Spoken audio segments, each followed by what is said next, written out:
তোরে কইলাম বেড়া স্কুলে যা, স্কুল থেকে আয় বরছ আমার লাগে কামে।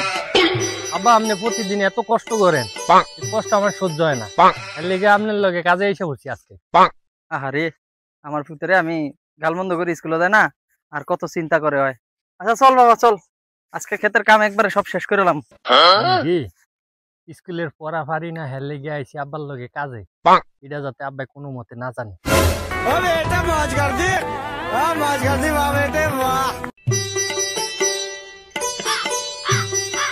বাবা বাবা আগে এই জায়গার কামটা শেষ কর। लेकिन ये साला कर क्या रहा है यहाँ पे? বাবা আমার আগে ধরছে, আমি একটু আগে আহি, তুই কাম কর। আচ্ছা ঠিক আছে যান। अभी मजा आएगा ना भिड़ो। হালার বো হালাই আমার পড়ার ভয়ে আইছে খেতে কাজ করতে, আর কামটা আমি ছুড়িতেছি। Roll number 116। স্যারের আওয়াজ, স্যারেরই বুঝছি না, আমি মনে ভুল শুনছি। Roll number 116। Yes sir. আমার স্যার আইলে বুঝছি না, আমার স্যারের কণ্ঠ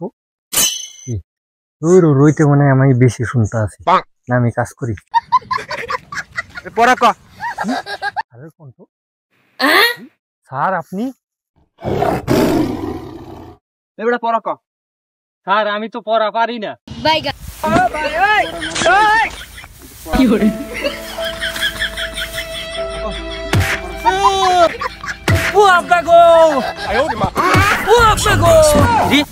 আমার ছাগলের কি হয়েছে দিদি?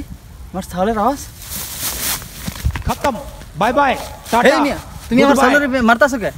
হ্যাঁ আমি হাই স্কুলের টিচার, পড়া পড়া দিকে মারতে আসি। আচ্ছা ঠিক আছে, তাহলে ফিটান ফিটান, উচিত মতো ফিটান।